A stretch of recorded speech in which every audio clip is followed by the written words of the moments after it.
Every fall, young bass players eagerly enroll in music programs at the collegiate level. 4 years of intensive ear training, performance practice, and music theory await them, and at the end of it, they're awarded with the Bachelor's of Music degree. Too bad tens of thousands of others also have that same piece of paper, and they're all going to be competing for the dying remains of a music industry with none of the skills necessary to compete.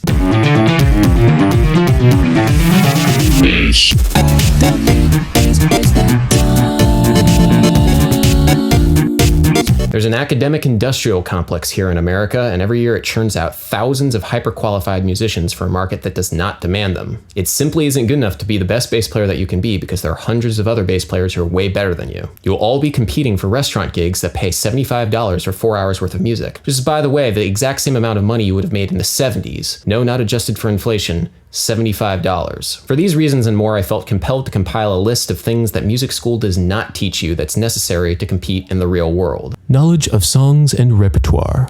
Good job, you've learned giant steps in 12 keys, learned a bunch of augmented scale licks, and maybe studied Slonimsky. But do you know the bass line to Treasure by Bruno Mars, Bailando by Enrique Iglesias, Higher and Higher by Jackie Wilson, Being Alive from Stephen Sondheim's Company, Stairway to the Stars as sung by Ella Fitzgerald? I've played each one of these songs many, many more times than I ever did giant steps on gigs. There's a weird sort of elitism at play among new graduates of music schools where they feel it's too easy or beneath them to learn songs in, say, the pop, rock, country style. It's a skill that requires years of practice to do efficiently on a large scale, and there's very little in music theory curriculums that give students the practical experience of, say, freaking out because you have to learn 50 songs by this Saturday because you just got this sub gig, which happens a lot, by the way. Learning a lot of new music requires several things. 1, the ability to transcribe and have a good ear. 2, the ability to lay out a chart for yourself so that you can reference it later. And 3, good musical memory. Even if there's some gaps in the curriculum, most music schools have good ear training programs. And also even some will give you the music preparatory skills necessary in order to lay out good charts. But very few deal with musical memory. How do you practice musical memory?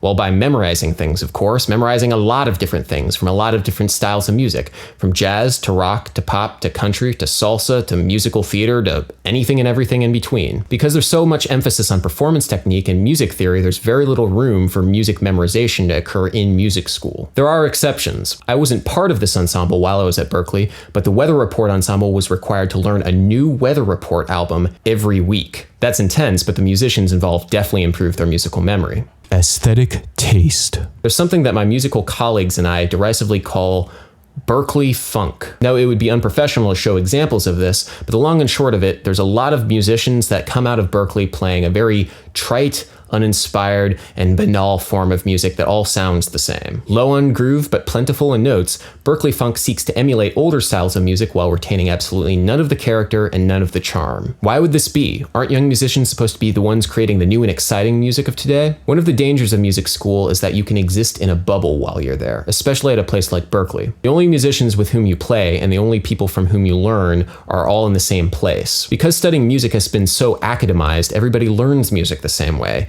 And so there's the danger of everybody playing music the same way. Almost no effort is made for helping young musicians find their own voice, and so we get Berklee funk instead. Again, there are some exceptions. I got my master's from the Manhattan School of Music, and my alma mater right now is killing it with this brass house thing. Too Many Zoos, Lucky Chops Brass Band, and others are creating really exciting music.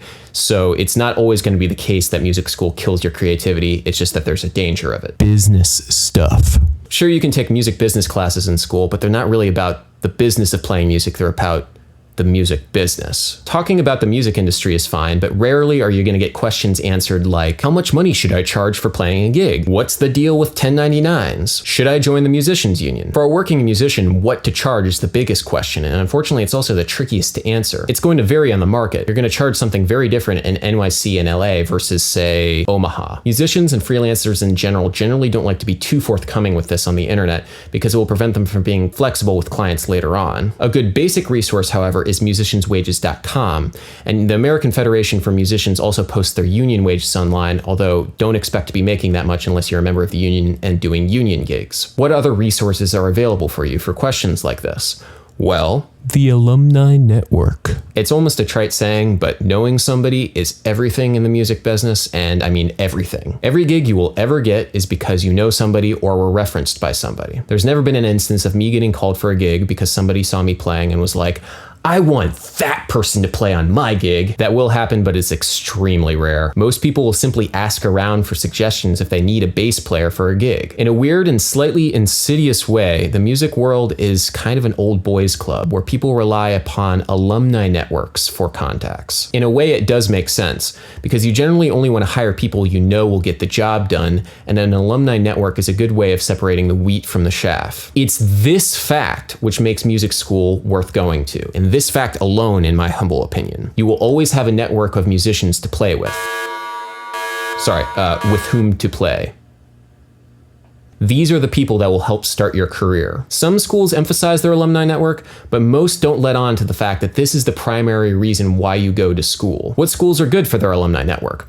Well, I can say that Berkeley, even though there are tons of faults with that school, has an amazing alumni network here in New York City. From 5 years of living and playing here in New York City, I can also say that the alumni networks of NYU, Manhattan School of Music, Queens College, the New School, City College, Purchase, and Eastman all have robust alumni communities that are making it as professional musicians in New York City. Very, very interestingly, however, Juilliard is not included in that list. With one exception, and I actually knew him before he went there, I've never met anybody from Juilliard who is now performing and making a name for themselves on the New York scene. Now, I could be wrong, but I've had this discussion with a lot of other musicians who haven't met that many people from Juilliard. So if the real value of music school is the alumni network and the people that you play with after school, Juilliard really isn't that valuable.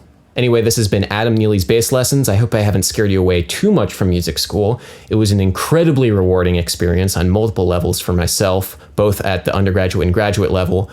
However, there are a few things that I wished were covered in music school, and I was making this video just to cover those things and why it is still very valuable to go because of the alumni network.